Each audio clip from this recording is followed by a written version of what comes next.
జ్యోతిష శాస్త్రం ప్రకారం ఈసారి వచ్చిన నూతన తెలుగు సంవత్సరాది నుండి వృశ్చిక రాశి వారికి గోచార ఫలితాలు ఎలా ఉన్నాయి, ఎటువంటి భారీ మార్పులు చోటు చేసుకోబోతున్నాయి అనే అంశాల గురించి వివరంగా తెలుసుకుందాం. ఈ వీడియోని తప్పకుండా చివరి వరకు చూడండి, లైక్ చేసి షేర్ చేయండి, అలాగే తప్పకుండా సబ్స్క్రైబ్ చేసుకోండి. తెలుగువారి నూతన సంవత్సర ప్రారంభం సందర్భంగా వృశ్చిక రాశి వారికి సుఖం 3, దుఃఖం 3, ఆదాయం 2, వ్యయం 14, ఆరోగ్యం 3, అనారోగ్యం 0, రాజపూజ్యం 5, అవమానం 6. ఈ సంవత్సరం వృశ్చిక రాశి వారికి అర్ధాష్టమ శని తొలగిపోయి అర్ధాష్టమ రాహుదోషం ప్రారంభమవుతుంది.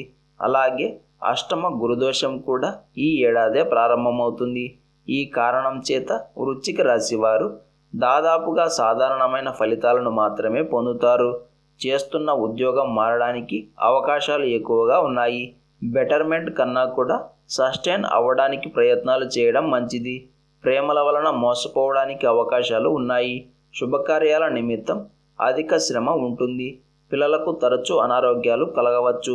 మీ సంతానం యొక్క సావాసాల విషయంలో, విద్యాపరమైన అంశాల విషయంలో, మొండితనాన్ని చూపించే విషయంలో కొంచెం జాగ్రత్తగా ఉండడం మేలు అనే చెప్పవచ్చు. ఒక్కోసారి మీ పిల్లల యొక్క చేష్టల వలన బాగా విసిగిపోతారు. విద్యార్థులకు పోటీ పరీక్షలు సానుకూలంగా సాగుతున్నాయి. విదేశాల కన్నా స్వదేశంలోనే ఉండడం చాలా మంచిది. చతుర్థంలో రాహు సంచారం, అలాగే గురుబలం తగ్గిపోవడం వలన సావాసాల విషయంలో చాలా జాగ్రత్తగా ఉండాలి.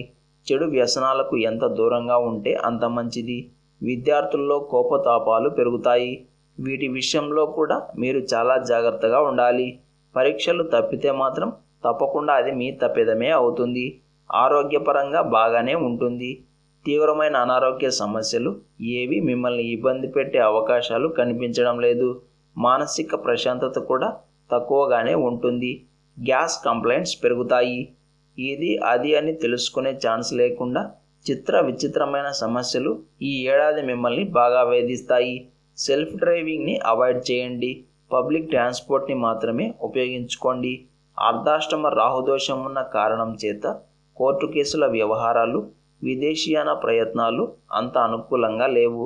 వీటి విషయంలో దూకుడుతనం పనికిరాదు. మొత్తం మీద చెప్పాలంటే వృశ్చిక రాశి వారి వృద్ధులకు ఈసారి సమస్యలు ఎక్కువగా ఉంటాయి. అలాగే గడచిన సంవత్సరంతో పోలిస్తే కొంత మెరుగుదల అయితే తప్పకుండా ఉంటుంది. ఈ సంవత్సరం వృశ్చిక రాశి వారు రాహుకాల దుర్గా దీపారాధన చేయాలి. దుర్గాదేవిని పూజించాలి. ప్రతినిత్యం అర్జునకృత దుర్గా స్తోత్రాన్ని పారాయణ చేస్తూ ఉండాలి. అలాగే ప్రతి గురువారం ఉపవాసం ఉండాలి. అదేవిధంగా ప్రతి 6 నెలలకు ఒకసారి శ్రీకాళహస్తి క్షేత్రంలో చండీ హోమం, అలాగే రుద్రహోమం చేయించుకోవడం మంచిది. ఈ సంవత్సరం మొత్తం మనకు శుభం కలగడానికి, పట్టిందల్లా బంగారం కావడానికి, ఎటువంటి ప్రమాదాలు జరగకుండా ఆరోగ్యంగా సంతోషంగా ఉండడానికి మనమంతా ఈ రోజున ఉదయం దుర్గామాతను పూజించాలి. వీలు కుదరని వారు కనీసం సాయంత్రం వేళ అయినా సరే ఈ పూజను ఆచరించవచ్చు. చక్కగా స్నానం చేసుకుని దుర్గామాత ముందు కూర్చొని అమ్మవారికి ఒక ఎర్రటి పుష్పం, కొంచెం గరిక సమర్పణ చేసి నెయ్యితో దీపం వెలిగించి ఎర్రటి అక్షింతలతో పూజించాలి. అలాగే మాకు ఆరోగ్యం కలగాలి అని, ఎటువంటి చెడు ప్రభావం మాపై పడకూడదు అని, లోకమంతా సుభిక్షంగా ఉండాలి అని కోరుకుంటూ దుర్గా కవచాన్ని, అలాగే ఆరోగ్య రక్షా కవచాన్ని పారాయణం చేయండి.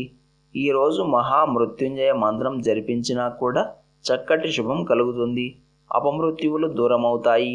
మన జీవితంలో అద్భుతమైన ప్రగతి కనపడడానికి, అభివృద్ధి కలగడానికి, ఆరోగ్యంగా ఉండడానికి, కుటుంబమంతా సకల సౌఖ్యాలతో జీవించడానికి మనమంతా తప్పకుండా సుబ్రహ్మణ్య స్వామి ఆరాధన చేయాలి. భక్తి శ్రద్ధలతో స్వామివారిని పూజించాలి. సుబ్రహ్మణ్య కరావలంబ స్తోత్రాన్ని పారాయణం చేయాలి. ముఖ్యంగా అరటి నారను తీసి పతితో కలిపి నెయ్యి పోసి దీపం వెలిగించిన వారికి తప్పకుండా సుబ్రహ్మణ్య స్వామి అనుగ్రహం లభిస్తుంది. భక్తి శ్రద్ధలతో నమ్మకంతో ఆచరించండి. అంతా శుభమే కలుగుతుంది. ఇలాంటి సమాచారం ప్రతిరోజు మీకు వీడియో రూపంలో అందాలంటే వెంటనే మా ఛానల్ని సబ్స్క్రైబ్ చేయండి. అలాగే బెల్ బటన్ని యాక్టివ్ చేసుకోండి.